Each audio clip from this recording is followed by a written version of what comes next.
Okay students, पिछले video में हमने इलेक्ट्रिक पोटेंशियल और पोटेंशियल डिफरेंस के बारे में देखा था।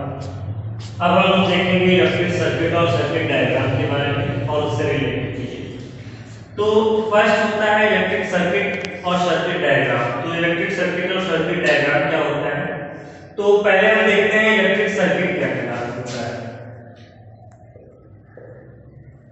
इलेक्ट्रिक सर्किट, तो इलेक्ट्रिक सर्किट क्या होता है?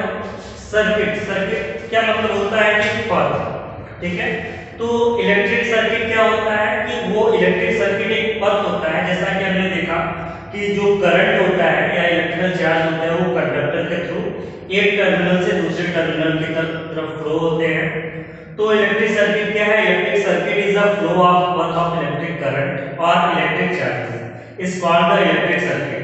ठीक है, इलेक्ट्रिक करंट या इलेक्ट्रिक चार्जेस के फ्लोइंग पथ को हम इलेक्ट्रिक सर्किट कहते हैं। और इस इलेक्ट्रिक सर्किट को हम एक डायग्राम के द्वारा पेपर पर रिप्रेजेंट करते हैं, और जिस डायग्राम के द्वारा हम इलेक्ट्रिक सर्किट को रिप्रेजेंट करते हैं उसे सर्किट डायग्राम या इलेक्ट्रिक सर्किट डायग्राम कहा जाता है। ओके, और हमने देखा था वोल्टमीटर, वोल्ट पोटेंशियल को मेजर करने के लिए वोल्टमीटर का इस्तेमाल किया जाता है।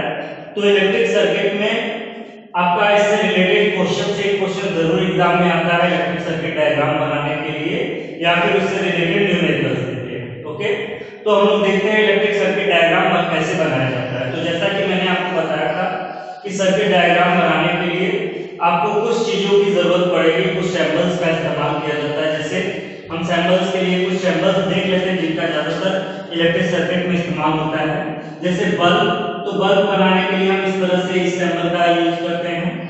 और उसके बाद रेजिस्टेंस है, तो रेजिस्टेंस को हम दिखाने के लिए इसका इस्तेमाल करते हैं, इस सैंपल का इस्तेमाल करते हैं। अमीटर है, तो अमीटर को हम इस तरह से सर्कल बनाकर ए लिख देते हैं और एक तरफ प्लस और एक तरफ माइनस। इसी तरह वोल्टमीटर के लिए हम V यूज करते हैं सर्कल के अंदर, और एक तरफ पॉजिटिव प्लस साइन और एक तरफ माइनस हम इस तरह से डिनोट कर देते हैं। ओके, इनके अलावा कुछ और भी चीजें होती हैं, जैसे इलेक्ट्रिकल स्विच, इलेक्ट्रिक स्विच हो गया तो स्विच को या की कहते हैं हम, तो की को इस तरह से हम यूज करते हैं। और कभी-कभी और ये इसमें डॉट बना दिया जाता है, या फिर इलेक्ट्रिक की जो है आपका स्विच ये कभी-कभी इस तरह से भी बना होता है। ठीक है, तो ये कुछ सिंबल है जिनका इस्तेमाल इलेक्ट्रिक सर्किट में किया जाता है। कभी-कभी हम सेल और बैटरी का भी इस्तेमाल करते हैं इलेक्ट्रिक सर्किट में। तो सेल के लिए आपका सेल इस तरह से बनाया जाता है, और जब बैटरी बनाना है तो बैटरी क्या होता है, तो हम जानते हैं कि बैटरी क्या है, कॉम्बिनेशन ऑफ सेल। ठीक है, दो या दो से ज्यादा सेल को जब हम कंबाइन करते हैं तो हमारा क्या बन जाता है, बैटरी बन जाता है। तो इस तरह से बैटरी के लिए इस सिंबल का इस्तेमाल किया जाता है। ओके, और जो पोटेंशियल होता है, ठीक है, वो बैटरी में अप्लाई होता है। वोल्टमीटर को कहां कनेक्ट करते हैं, और अमीटर। तो अमीटर को हमने देखा था कि अमीटर को क्या होता है, किसी भी सर्किट में सीरीज में जो है कंबाइन किया जाता है। और जो वोल्टमीटर होता है, तो वोल्टमीटर को रेजिस्टेंस के पैरेलल जो है कंबाइन किया जाता है। ओके, तो अब हम देखते हैं कि सर्किट डायग्राम क्या होता है। तो सर्किट डायग्राम बनाने के लिए क्या करते हैं, हम एक एग्जांपल के थ्रू में बना के आपको बता दे रहा हूं। एक बल्ब कनेक्ट कर दे रहा हूं यहाँ पर, ये बल्ब हो गया। ठीक है, बल्ब कनेक्ट कर दिया। बल्ब से अगर आपको अमीटर कनेक्ट करना है या एक रेजिस्टेंस कनेक्ट करना है तो रेजिस्टेंस भी यहाँ पर हम कनेक्ट कर सकते हैं, और अमीटर कनेक्ट करना है तो अमीटर भी। जैसे एक अमीटर लगाना है तो हम अमीटर लगा देते हैं यहाँ पर, ये हो गया। अगर हमें वोल्टमीटर लगाना है, ठीक है, तो वोल्टमीटर को जो भी रेजिस्टेंस हमारा होता है, जैसे बल्ब के अलावा रेजिस्टेंस कनेक्ट करते हैं, बल्ब की जगह पर रेजिस्टेंस लगाते हैं तो रेजिस्टेंस से, नहीं तो बल्ब से ही हम वोल्टमीटर लगाना है। तो यहाँ पर इस तरह से वोल्टमीटर लगा दिया जाता है। और कभी-कभी यहाँ पर इस बल्ब की जगह पर रेजिस्टेंस, तो सर्किट में ज्यादातर रेजिस्टेंस का इस्तेमाल करते हैं, तो मैं यहाँ पर रेजिस्टेंस ही बना दे रहा हूँ। ठीक है, ये हो गया। तो इस तरह से इसको कनेक्ट करते हैं। यहाँ पर इसे की या स्विच लगा दिया जाता है, फिर इसे बैटरी के द्वारा कनेक्ट कर दिया जाता है। ठीक, तो ये हो जाता है आपका कनेक्शन। ठीक है। तो इस तरह से क्या होता है कि इलेक्ट्रिक सर्किट डायग्राम बनाया जाता है और एग्जाम में सर्किट डायग्राम से रिलेटेड एक दो क्वेश्चन जरूर आ जाते हैं। ओके, तो एक बार मैं फिर से बता दे रहा हूँ इलेक्ट्रिक सर्किट क्या होता है। तो electric circuit is the flow of electric circuit is the path by which electric current और electric charges flow. Okay, and circuit diagram क्या है? Circuit diagram is a diagram through which we represent how the electric charges or electric current flow in a circuit. Okay, अब हम next topic की तरफ चलते हैं। तो नेक्स्ट टॉपिक अगला हमारा जो टॉपिक है, ठीक है, तो अगला टॉपिक हमारा रेजिस्टेंस से रिलेटेड है। ओम्स लॉ के बारे में मैंने आपको पहले बता दिया कि ओम्स लॉ क्या होता है।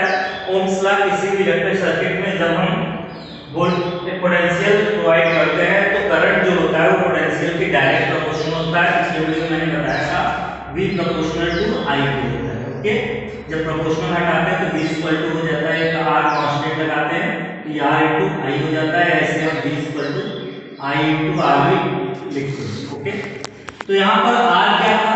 तो ये जो R है, इस R को ये R एक कांस्टेंट होता है। इस कांस्टेंट को हम क्या कहते हैं? रेजिस्टेंस कहते हैं। ठीक है, तो नेक्स्ट टॉपिक हमारा रेजिस्टेंस से रिलेटेड ही है। तो रेजिस्टेंस क्या होता है? What is resistance? तो रेजिस्टेंस क्या है? तो देख रहे हैं यहाँ रेजिस्टेंस क्या है? ये कांस्टेंट है। ठीक है, तो रेजिस्टेंस को डिफाइन हम करते हैं तो अलग-अलग कंडक्टर में जो चार्ज फ्लोइंग कैपेसिटी होती है वो अलग-अलग होते हैं। कुछ कंडक्टर होते हैं जो चार्ज ज्यादा फ्लो करते हैं, जिन्हें हम गुड कंडक्टर कहते हैं। जो बहुत ज्यादा अच्छे से फ्लो करते हैं उन्हें हम बेस्ट कंडक्टर कहते हैं। जैसे सिल्वर, तो सिल्वर क्या है? सिल्वर आपका बेस्ट कंडक्टर ऑफ इलेक्ट्रिसिटी होता है। सिल्वर के बाद कॉपर है, एल्युमिनियम है। ठीक है, ये सब गुड कंडक्टर्स में आते हैं। उनके अलावा क्या होता है? पुअर कंडक्टर देख ले हम, प्लास्टिक, रबर, ये सब क्या है? पुअर कंडक्टर, जिसे हम इंसुलेटर कहते हैं। ठीक है, तो ये क्या होता है कि इंसुलेटर बेस रेजिस्टेंस होते हैं जो अपने अंदर से करंट को फ्लो होने नहीं देते, या which do not allow to pass the electric charges or current through them. Okay, and conductor क्या होता है? तो conductor are the substances which allow to pass current through them.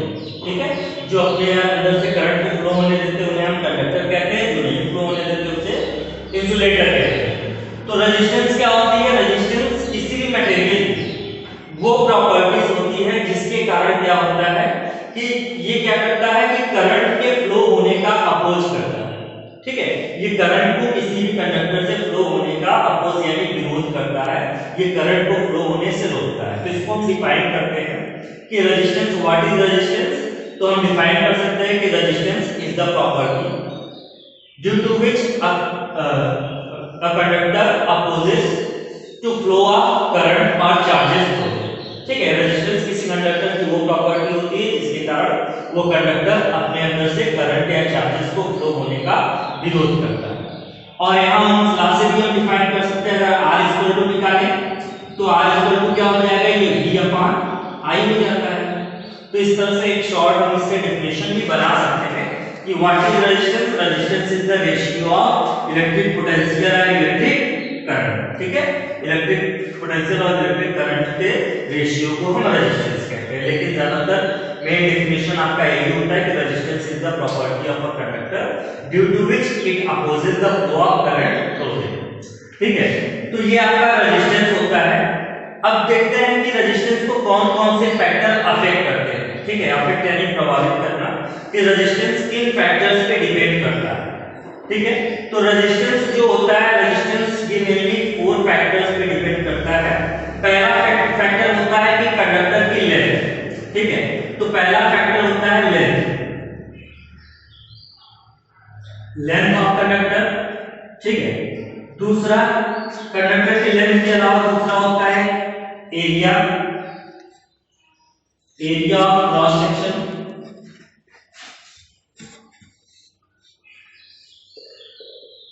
ठीक है, तीसरा लेंथ हो गया, एरिया ऑफ क्रॉस सेक्शन हो गया।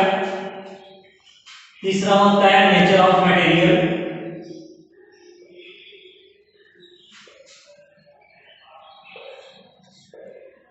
और चौथा होता है टेम्परेचर। ठीक है, तो रेजिस्टेंस इन चारों फैक्टर्स पे डिपेंड करता है। ठीक है, तो कभी कभी क्वेश्चन आता है कि name the factor on which resistance of a conductor is depending. ठीक है, तो resistance of a conductor is depending on length, area of cross section, nature of material and temperature. ठीक, तो लेंथ पे हम लेंथ की बात करते हैं कि लेंथ से कैसे डिपेंड करता है। तो किसी कंडक्टर का जो रेजिस्टेंस होता है वो उस कंडक्टर के लेंथ के डायरेक्टली प्रोपोर्शनल होता है। तो हम इसको लिख सकते हैं R प्रोपोर्शनल टू L। जो कंडक्टर का रेजिस्टेंस होता है उस कंडक्टर के लेंथ के डायरेक्टली प्रोपोर्शनल होता है। इसका मतलब ये है कि लेंथ यानी कंडक्टिंग वायर का लेंथ जितना ज्यादा रहेगा रेजिस्टेंस उतना ज्यादा होता है, और लेंथ जितना कम रहेगा रेजिस्टेंस उतना कम होता है। ओके, सेकंड है आपका area cross section. Area of cross section क्या है? तो एरिया क्रॉस सेक्शन को हम कह सकते हैं, इस तरह समझ सकते हैं कि जो भी कंडक्टिंग वायर होगा उस वायर की मोटाई, जैसे यहाँ पर ये अगर मान लीजिए कोई कंडक्टिंग वायर है तो इसकी जो क्रॉस सेक्शन एरिया ये मोटाई होती है, इसको हम कहते हैं area of cross section. Okay, तो एरिया ऑफ क्रॉस सेक्शन पे कैसे डिपेंड करता है? तो किसी कंडक्टर का जो रेजिस्टेंस होता है, ठीक है, कि वो एरिया ऑफ क्रॉस सेक्शन के इनवर्सली प्रोपोर्शनल होता है, R प्रोपोर्शनल टू 1/A। ठीक है, तो resistance of a conductor is inversely proportional to area of cross section. किसी कंडक्टर का रेजिस्टेंस उसके क्रॉस सेक्शनल एरिया के इनवर्सली प्रोपोर्शनल होता है। इससे हम ऐसे भी समझ सकते हैं, इसका मतलब तार की मोटाई है। ठीक है, तार वायर कंडक्टिंग वायर जितना ज्यादा मोटा होगा, ठीक है, एरिया मोटा होगा तो एरिया ज्यादा होगा, तो रेजिस्टेंस क्या होगा? कम होता है, और जितना कम होगा रेजिस्टेंस उतना ज्यादा होता है। ठीक, तो इस तरह से इनवर्सली, इसलिए क्या होता है आपने देखा होगा कि घरों में जब क्या होता है कि इलेक्ट्रिक सर्किट जो है बनाया जाता है तो खंभे से घर के अंदर जो लाइट लाई जाती है तो वहां पर मोटे केबलों का इस्तेमाल जो है किया जाता है। ठीक है, उसके बाद तीसरा होता है नेचर ऑफ मटेरियल। मटेरियल के नेचर पर डिपेंड करता है कि कंडक्टिंग वायर किस मटेरियल का बना है। जैसा कि मैंने आपको बताया कि जैसे सिल्वर है तो सिल्वर क्या होता है? Silver is the best conductor of electricity. Silver best conductor होता है, तो सिल्वर का अगर है तो वो ज्यादा कंडक्ट करेगा, उसका रेजिस्टेंस क्या होता है? कम होता है, लगभग न के बराबर। उसके अलावा हम देखते हैं कॉपर और एल्युमिनियम की, तो कॉपर और एल्युमिनियम की रेजिस्टेंस भी बहुत कम होती है, इसलिए वो गुड कंडक्टर में आते हैं। लेकिन अगर कॉपर एल्युमिनियम की जगह पर हम क्या करें? आयरन ले, ठीक है, तो आयरन की अगर हम बात करें तो आयरन का जो रेजिस्टेंस होता है वो कॉपर से क्या होता है? ज्यादा होता है, और चूंकि रेजिस्टेंस ज्यादा होगा तो करंट क्या करेगा? रेजिस्टेंस ज्यादा होगा तो करंट को ज्यादा अपोज करेगा, तो करंट क्या होगा? कम होगा, इसलिए आयरन वायर्स का इस्तेमाल जो है कम किया जाता है। ओके, तो ये डिपेंड करता है नेचर ऑफ मटेरियल पर, किस कंडक्टिंग वायर किस मटेरियल का बना हुआ है। नेक्स्ट हम बात करते हैं टेम्परेचर की। तो टेम्परेचर क्या होता है? किसी कंडक्टर का रेजिस्टेंस क्या होता है? टेम्परेचर पर भी डिपेंड करता है। ठीक है, रेजिस्टेंस क्या होगा? टेम्परेचर जैसे जैसे कम होता जाएगा रेजिस्टेंस कम होता है, टेम्परेचर बढ़ने पर रेजिस्टेंस ज्यादा हो जाता है। ठीक है, तो ये टेम्परेचर के भी डायरेक्टली प्रोपोर्शनल होता है। तो ये 4 चीजें थी कि किसी भी कंडक्टर का रेजिस्टेंस किन चीजों पर डिपेंड करता है। अब इसी से हम नेक्स्ट टॉपिक देखते हैं, रेजिस्टिविटी। What is resistivity? ठीक है, तो रेजिस्टेंस के लिए एक और चीज होता है, कभी-कभी रेजिस्टेंस जो होता है इसे हम रजिस्टर के नाम से भी जानते हैं। इलेक्ट्रिक सर्किट में या जो डिवाइसेस होते हैं इलेक्ट्रिकल, वहां पर क्या होता है? रेजिस्टेंस नहीं बल्कि हम उन्हें रजिस्टर कहते हैं। तो रजिस्टर कब हम इसे कहते हैं? तो जब क्या होता है कि इलेक्ट्रिक ये रेजिस्टेंस की वैल्यू कंपैरेटिवली हाई, यानी जब रेजिस्टेंस की वैल्यू हाई होती है तो उस कंडीशन में हम इसे रजिस्टर्स का नाम देते हैं, और जब बहुत ज्यादा हाई हो जाता है तो उस कंडीशन में वो क्या होता है? इंसुलेटर का होता है। ठीक है, अब हम नेक्स्ट बात करते हैं रेजिस्टिविटी की। सो रेजिस्टिविटी क्या होता है?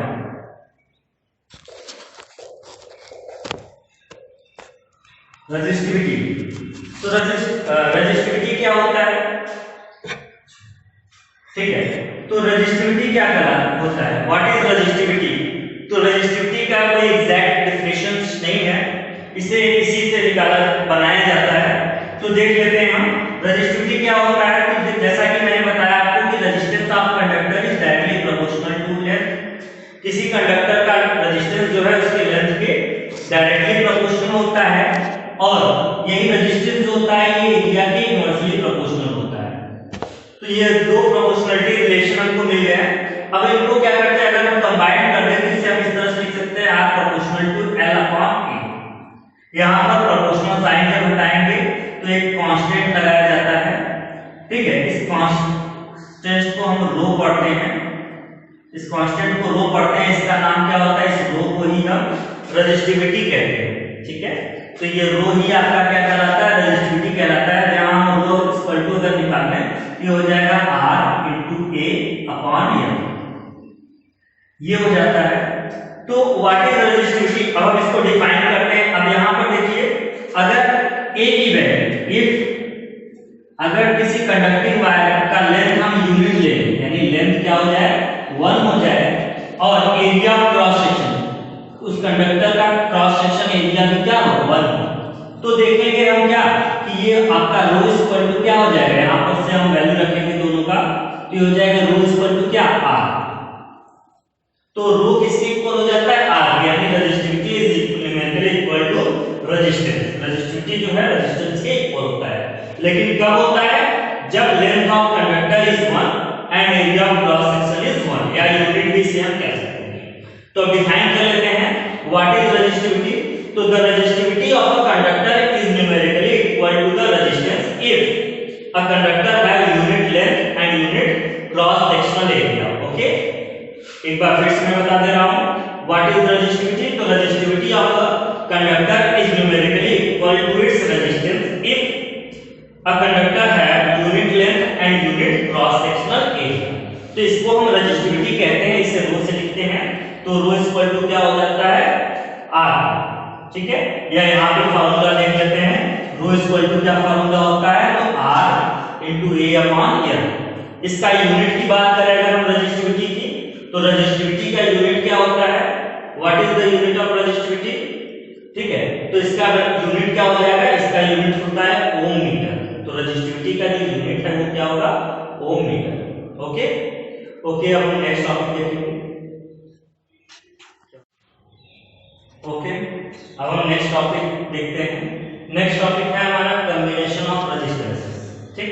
रेजिस्टेंसेस का कॉम्बिनेशन तो इलेक्ट्रिक सर्किट में देखा जाता है, कई तरह के रेजिस्टेंस होते हैं, कई रेजिस्टेंस का इस्तेमाल किया जाता है।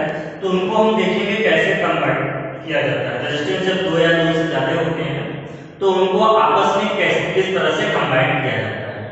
तो कॉम्बिनेशन के लिए दो तरीके होते हैं रेजिस्टेंस का। पहला तरीका होता है सीरीज कॉम्बिनेशन, सीरीज कॉम्बिनेशन,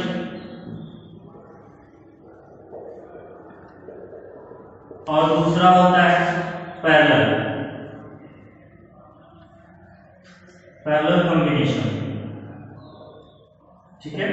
तो किसी भी सर्किट में रेजिस्टेंस को दो तरह से कंबाइन किया जाता है, एक तो सीरीज में होता है और दूसरा पैरेलल में होता है। सीरीज कॉम्बिनेशन, सीरीज कॉम्बिनेशन को हम इस तरह से सिंबल के रूप में अगर दिखाना हो तो रेजिस्टेंस को दो या दो से ज्यादा रेजिस्टेंस होते हैं तो इनको हम इस तरह से एक रेजिस्टेंस को दूसरे रेजिस्टेंस के एंड टू एंड हम इसको कंबाइन कर देते हैं, ठीक है। तो ये अगर इस तरह का कॉम्बिनेशन, ये ए और बी दो पॉइंट है, इनके बीच एक R1 मान लेते हैं, ये R1 R2 और R3, ठीक है। तीन रेजिस्टेंस है, इनको अगर कंबाइन करना हो तो एंड टू एंड, एक रेजिस्टेंस के एंड से दूसरे को, दूसरे के एंड से तीसरे को, इस तरह से क्या होता है हम कंबाइन करते हैं। और इस तरह का कॉम्बिनेशन अगर सर्किट में हमें देखने को मिलता है तो इसे हम सीरीज कॉम्बिनेशन कहते हैं। ओके, दूसरा होता है पैरेलल कॉम्बिनेशन। पैरेलल कॉम्बिनेशन क्या होता है, पैरेलल कॉम्बिनेशन वो कॉम्बिनेशन होता है कि जिसमें सभी रेजिस्टेंस क्या होते हैं एंड टू एंड नहीं, बल्कि क्या होता है सभी रेजिस्टेंस के लिए दो टर्मिनल के बीच जो है क्या होते हैं कनेक्टेड होते हैं। मान लेते हैं ये दो पॉइंट है ए और बी, यहाँ पर तीन रेजिस्टेंस हैं, तो ये R1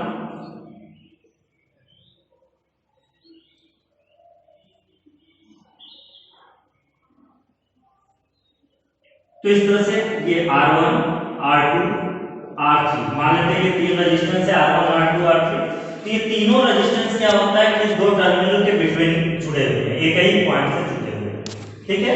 तो इस तरह का अगर कॉम्बिनेशन आपका डायग्राम देता है, ठीक है, तो इस तरह के कॉम्बिनेशन को हम कहते हैं पैरेलल कॉम्बिनेशन। और एंड टू एंड अगर कंबाइंड रहता है या जुड़ा रहता है सीरीज कॉम्बिनेशन। ठीक, तो किसी भी सर्किट में रेजिस्टेंस को दो तरह से कंबाइन किया जाता है, पहला इन सीरीज एंड दूसरा इन पैरेलल कॉम्बिनेशन। अब यहाँ पर सीरीज कॉम्बिनेशन और पैरेलल कॉम्बिनेशन में कुछ इंपॉर्टेंट चीजें हैं, तो आगे देखने कॉम्बिनेशंस देखने से पहले उन इंपॉर्टेंट चीजों को डिस्कस कर लेते हैं कि क्या होता है कि जब अगर हम किसी रेजिस्टेंस को सीरीज में कंबाइन करें तो उनमें इलेक्ट्रिक करंट किस तरह का फ्लो होता है, या what is the condition of electric current in series combination and in parallel combination. Current कैसा होगा या उनका इलेक्ट्रिक पोटेंशियल उसमें किस तरह का, इन अलग-अलग रेजिस्टेंस में इलेक्ट्रिक पोटेंशियल कैसा होगा, इन दो चीजों को हम देख लेते हैं। ठीक है, और इसे हम ओम्स लॉ के अकॉर्डिंग देखते हैं। तो ओम्स लॉ जैसा कि मैंने आपको बताया था V=IR होता है, तो उसी फॉर्मूले से हम सीरीज कॉम्बिनेशन और पैरेलल कॉम्बिनेशन इनके फॉर्मूले को भी ड्राइव करेंगे। ठीक है, तो सीरीज कॉम्बिनेशन की पहले हम बात करते हैं। तो सीरीज कॉम्बिनेशन में क्या होता है, तो सीरीज कॉम्बिनेशन में अगर हम करंट की बात करें तो फर्स्ट लॉ ये होता है सीरीज कॉम्बिनेशन के लिए कि करंट की वैल्यू जितने भी रेजिस्टेंस रहेंगे, चाहे वो R1 हो, R2, R3, सभी रेजिस्टेंस में करंट की जो वैल्यू होती है वो क्या होता है, सीरीज कॉम्बिनेशन में सेम रहता है, करंट की वैल्यू चेंज नहीं होती।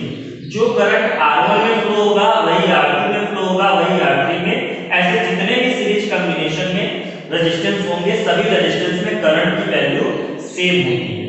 ओके, अब दूसरा पैरेलल कॉम्बिनेशन, इसमें अगर हम करंट की बात करें तो पैरेलल कॉम्बिनेशन में क्या होता है, तो पैरेलल कॉम्बिनेशन में अलग-अलग रेजिस्टेंस में करंट की वैल्यू हमेशा अलग-अलग होती है। ठीक है, तो करंट देखते हैं हम दोनों में, तो सीरीज में सभी रेजिस्टेंस में करंट हमेशा सेम रहता है, जबकि पैरेलल में क्या होता है, अलग-अलग रेजिस्टेंस में करंट की वैल्यू अलग-अलग होती है। दूसरा हम बात करते हैं इलेक्ट्रिक पोटेंशियल या पोटेंशियल डिफरेंस। ओके, तो इलेक्ट्रिक पोटेंशियल की बात हम करते हैं, तो इलेक्ट्रिक पोटेंशियल की वैल्यू सीरीज में कैसी होगी, तो जब भी हम सीरीज में देखेंगे तो अलग-अलग रेजिस्टेंस में अगर हम करंट की बात करें तो करंट अगर I करंट फ्लो हो रहा है, I करंट की तीनों रेजिस्टेंस में फ्लो होगा, करंट की वैल्यू जो है सेम रहेगी। लेकिन वोल्टेज पोटेंशियल की बात करें तो पोटेंशियल क्या होता है, तीनों में सीरीज कॉम्बिनेशन में अलग-अलग होता है। तो सीरीज कॉम्बिनेशन में यहाँ R1 रेजिस्टेंस में पोटेंशियल V1 हो जाएगा, ठीक है, और R2 में V2 हो जाएगा और R3 में V3। इस तरह से पोटेंशियल यानी इलेक्ट्रिक पोटेंशियल अलग-अलग होता है सीरीज में और करंट सेम होता है।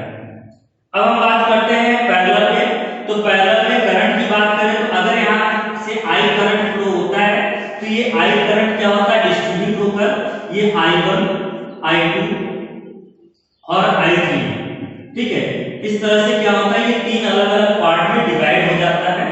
और अगर वोल्टेज की बात करें तो वोल्टेज या इलेक्ट्रिक पोटेंशियल की जो वैल्यू होती है पैरेलल में, तो पैरेलल में क्या होता है, चाहे वो रेजिस्टेंस R1 हो या R2 हो या R3 हो, रेजिस्टेंस की वैल्यू क्या होती है, सेम होती है। ठीक है, और ये रेजिस्टेंस टोटल रेजिस्टेंस के सर्किट के टोटल पोटेंशियल के क्या होता है, वोल्टेज इक्वल होता है। ठीक है, तो यहाँ पर दो नियम निकलते हैं सीरीज कॉम्बिनेशन के लिए। तो सीरीज कॉम्बिनेशन के लिए टोटल वोल्टेज V जो होता है वो V1 plus V2 plus V3 इसके इक्वल होता है सीरीज कॉम्बिनेशन में, और I जो होता है वो I equal to I1 equal to I2 equal to I3। ये सीरीज कॉम्बिनेशन के लिए वोल्टेज और करंट इसके नियम होते हैं कि करंट किस तरह से रहता है और वोल्टेज किस तरह से होता है। ओके, और पैरेलल की बात करें तो पैरेलल के लिए क्या होता है, जब हम पैरेलल की बात करते हैं तो पैरेलल के लिए यहां से देख लेते हैं हम, तो पैरेलल के लिए क्या होता है, जो करंट होता है I, ये I equal to I1 plus I2 plus I3, या अगर और भी रेजिस्टेंस है तो इसी तरह I4 I5 इसी तरह होता चला जाता है। और जो वोल्टेज होता है टोटल सर्किट का जो पोटेंशियल होता है वो अलग-अलग रेजिस्टेंस के पोटेंशियल के इक्वल होता है। तो इन दोनों नियमों का जो है इस्तेमाल हम अभी फॉर्मूला देखेंगे कॉम्बिनेशन ऑफ रेजिस्टेंस से सीरीज में और पैरेलल में, तो उसमें इन दोनों नियमों का इस्तेमाल किया जाता है। ये दो रूल होते हैं, ऐसे हम कह सकते हैं कि ये दो इंपॉर्टेंट पॉइंट होते हैं। तो जब भी हम फॉर्मूला ड्राइव करेंगे सीरीज कॉम्बिनेशन या पैरेलल कॉम्बिनेशन के, तो इन दोनों इंपॉर्टेंट पॉइंट को जरूर याद रखेंगे। ये आपका सीरीज के लिए होता है और ये पैरेलल के लिए होता है। इसे हम ऐसे भी डिफाइन अगर कर रहा हूं तो यहाँ पर देखेंगे कि सीरीज कॉम्बिनेशन के लिए, तो इन series combination the total voltage, यहाँ V क्या होता है, V पूरे सर्किट का वोल्टेज होता है, और ये V1 V2 और V3 क्या है, ठीक है, अलग अलग रेजिस्टेंस का अलग अलग पोटेंशियल होता है या वोल्टेज कह सकते हैं, ठीक है। तो यहाँ the total electric potential of a circuit in a series combination, the total electric potential of a circuit is numerically equal to sum of all individual voltage या पोटेंशियल्स, सभी इंडिविजुअल पोटेंशियल्स के सम के क्या होता है, numerically equal होता है, okay. And the value of current in series combination, the value of individual current is equal to the value of total current in circuit. उसी तरह यहाँ पैरेलल में देखें तो पैरेलल में क्या होता है, जो इंडिविजुअल करंट होते हैं यानी जो अलग अलग रेजिस्टेंस के करंट होते हैं पैरेलल में, ठीक है, इन अलग अलग रेजिस्टेंस के करंट का सम सर्किट के टोटल करंट के इक्वल होता है, यानी the total current of the circuit is numerically equal to the sum of all current passes through them, okay, and the total voltage या potential of the circuit is equal to the potential of individual resistances, okay। तो इस तरह से ये दो नियम होते हैं। अब हम नेक्स्ट टॉपिक देखते हैं, formula, the combination of resistances के फॉर्मूले को राइट करना सीरीज में देखेंगे और पैरेलल दोनों में किस तरह से हम फॉर्मूले को राइट करते हैं। तो सीरीज कॉम्बिनेशन के लिए रेजिस्टेंस का जो फार्मूला होता है total resistance of the circuit, इसी को हम कहते हैं equivalent resistance of the circuit.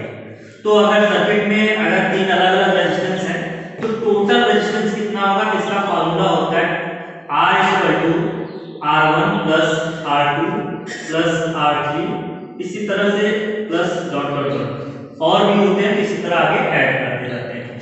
तो ये सीरीज कॉम्बिनेशन में टोटल रेजिस्टेंस का फार्मूला ये होता है। टोटल रेजिस्टेंस की जगह कभी-कभी बुक में या एग्जाम में इक्विवेलेंट रेजिस्टेंस करके भी आ जाता है, तो इक्विवेलेंट रेजिस्टेंस भी इसी को कहते हैं। यहाँ R क्या होगा, टोटल रेजिस्टेंस और इक्विवेलेंट रेजिस्टेंस, और ये R1 R2 R3 क्या है, अलग अलग रेजिस्टेंस जो कि सीरीज कॉम्बिनेशन में कंबाइंड है।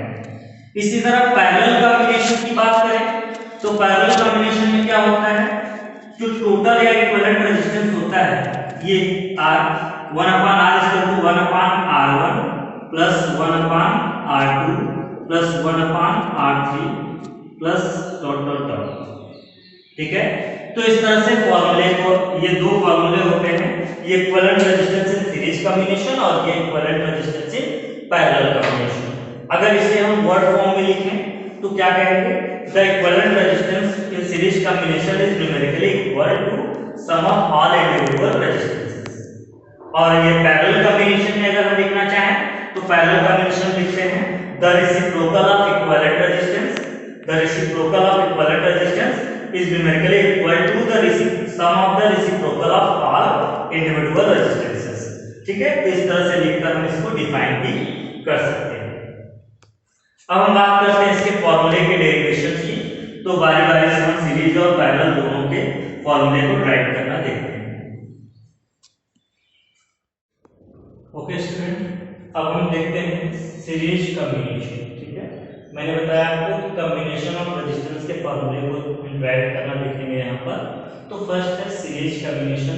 सीरीज कॉम्बिनेशन में हम किस तरह से फॉर्मूले को राइट करते हैं इक्विवेलेंट रेजिस्टेंस के फॉर्मूले को। तो यहाँ देख लेते हैं कि ये हमारे तीन रेजिस्टेंस है R1 R2 और R3। ये तीन रेजिस्टेंस हैं जिन्हें 2 पॉइंट A और B के बीच जो है सीरीज कॉम्बिनेशन में कनेक्ट किया गया है।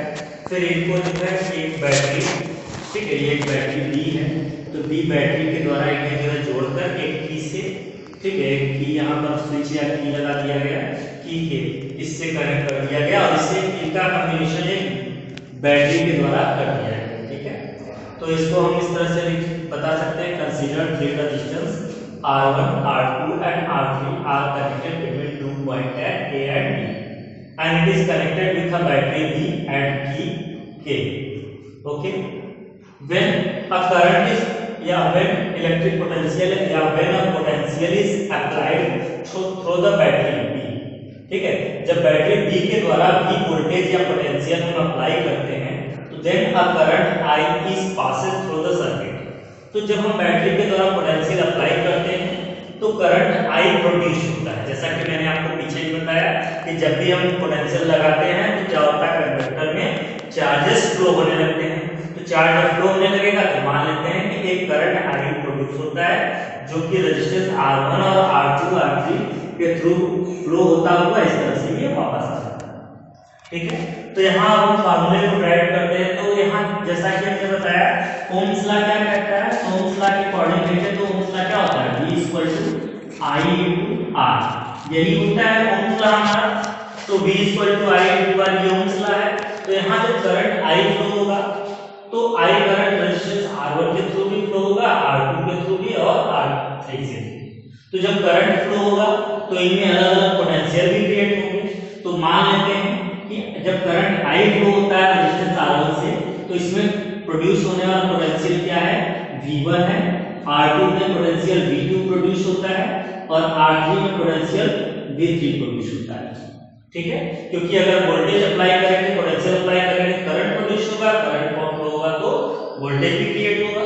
तो यहाँ पर अलग-अलग पोटेंशियल V1, V2 और V3 रेजिस्टेंस R1, R2 और R3 में जनरेट हो जाते हैं या क्रिएट हो जाते हैं।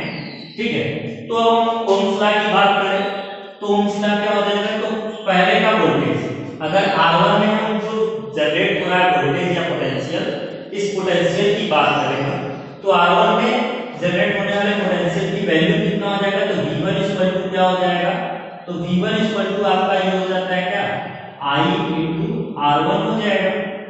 उसी तरह सेकंड रेजिस्टेंस में क्रिएट होने वाला पोटेंशियल V2 = क्या हो जाएगा, IR2 और थर्ड पोटेंशियल V3 = क्या हो जाएगा, IR3। यहाँ पर I तीनों में हमने I को सेम लिया, क्यों, क्योंकि फर्स्ट वाला सीरीज में मैंने आपको बताया कि सीरीज कॉम्बिनेशन में करंट की वैल्यू जो होती है वो तीनों रेजिस्टेंस में क्या होता है, सेम रहता है, और वोल्टेज क्या है या पोटेंशियल क्या होता है, तीनों में अलग होता है। अब सेकंड लॉ मैंने बताया था कि total potential of the circuit, अगर मान लेते हैं पूरे सर्किट का टोटल पोटेंशियल क्या है, V है, तो total potential of the circuit, ये सेकंड लॉ था, is numerically equal to the sum of individual potentials. ये फार्मूला था V = V1 + V2 + V3, ये होता है आपका। तो यहाँ तीनों की वैल्यू अप्लाई कर देते हैं तो V = क्या हो जाएगा, V1 क्या है आपका, IR1 + IR2 + IR3, ये हो जाएगा।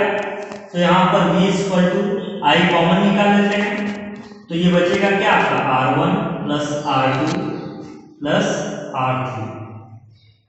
ठीक, ये हो जाएगा, या V/I, ये हो जाएगा V/I = R1 + R2 + R3। यहाँ V क्या है, V total potential of the circuit और I क्या है, I total current of the circuit. यानी ये टोटल पोटेंशियल V और I क्या है, सर्किट के टोटल पोटेंशियल और टोटल करंट है। तो इनके रेशियो को जैसा कि मैंने पहले भी बताया या यहाँ से भी निकालोगे तो R = क्या हो जाएगा, R = हो जाता है V/I।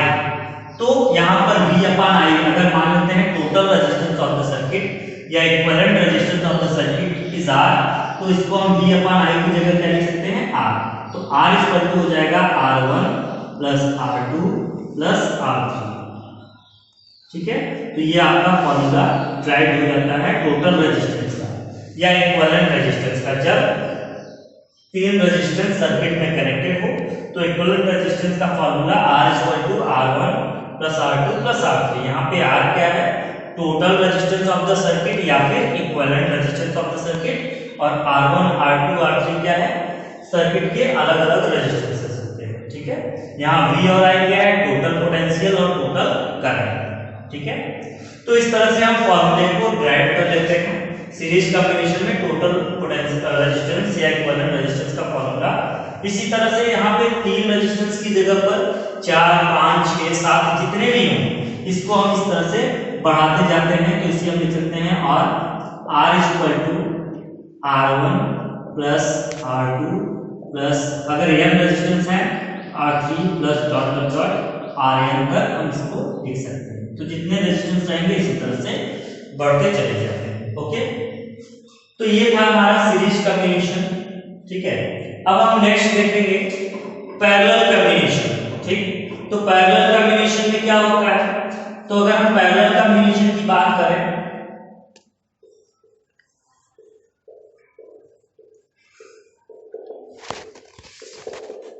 पैरेलल कम्बिनेशन, तो पैरेलल कम्बिनेशन क्या होता है, पैरेलल कम्बिनेशन में यही रेजिस्टेंस अगर पैरेलल में कंबाइंड होता, तो पैरेलल में कंबाइंड अगर हम करेंगे तो हमारा फिगर कुछ इस तरह से हो जाएगा। ये दो पॉइंट हो जाएंगे आपके ए और बी, इससे तीन रेजिस्टेंसेस,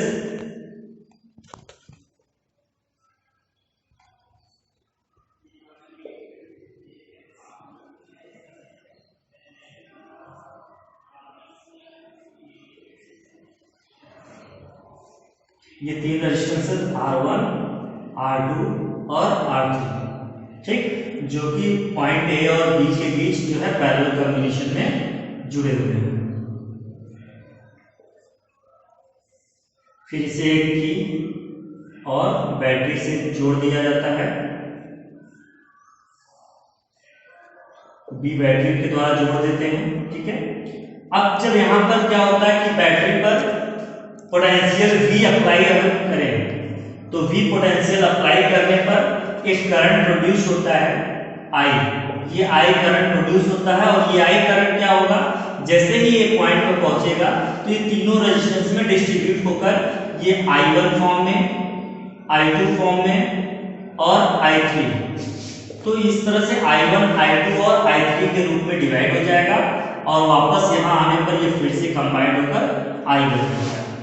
ठीक है, तो इस तरह से ये डिवाइड होकर I बन जाएगा। अब अगर I1, I2, I3 करंट के रेजिस्टेंस R1, R2 और R3 में रिस्पेक्टिवली फ्लो होंगे, तो करंट फ्लो होने के कारण यहाँ भी एक पोटेंशियल क्रिएट होगा।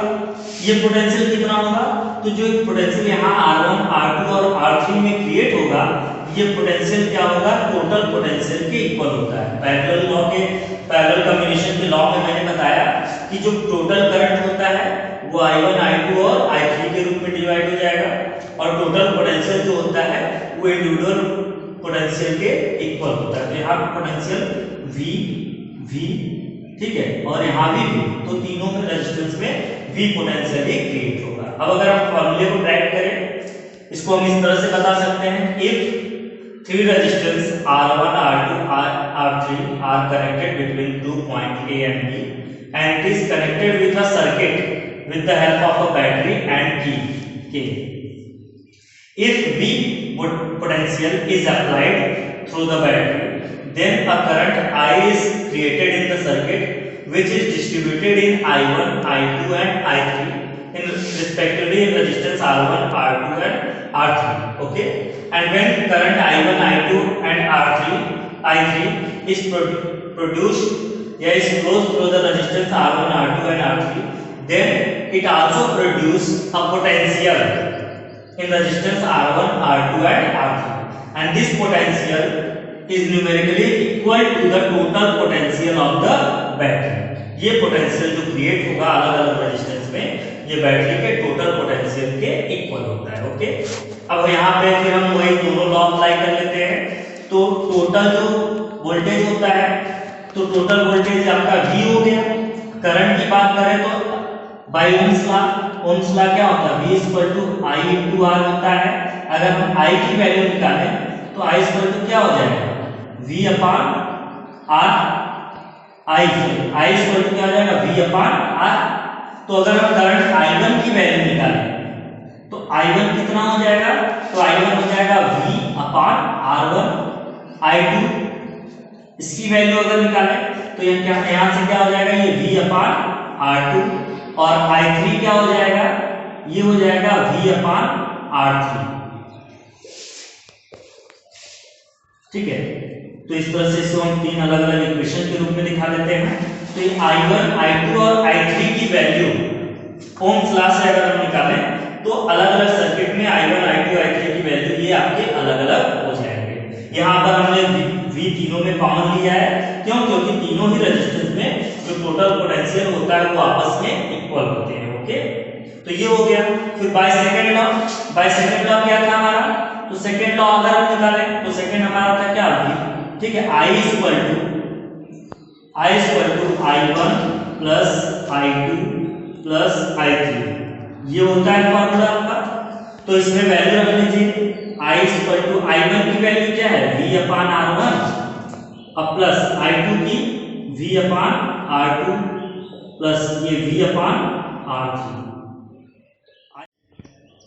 ओके, तो यहाँ पर हम v को कॉमन निकाल लेंगे, तो कॉमन ले लेंगे तो ये हो जाएगा क्या, v कॉमन निकल गया तो ये हो जाएगा 1 upon R1 plus 1 upon R2 plus 1 upon R3, ये हो जाएगा।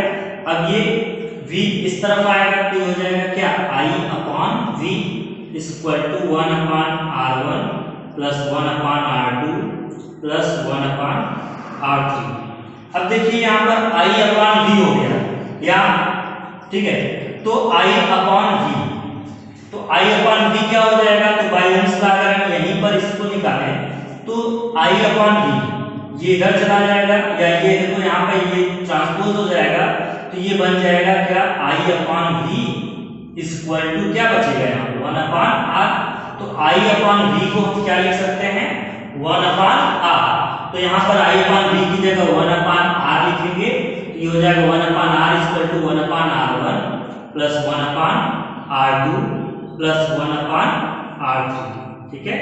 तो ये आपका जो फॉर्मूला पैरेलल कॉम्बिनेशन में इक्विवेलेंट रेजिस्टेंस का formula 1 upon r equal to 1 upon r1 plus 1 upon r2 plus 1 upon r3, इस फॉर्म में ये हो जाता है। ओके, तो ये था आपका फॉर्मूला सीरीज कॉम्बिनेशन के लिए और पैरेलल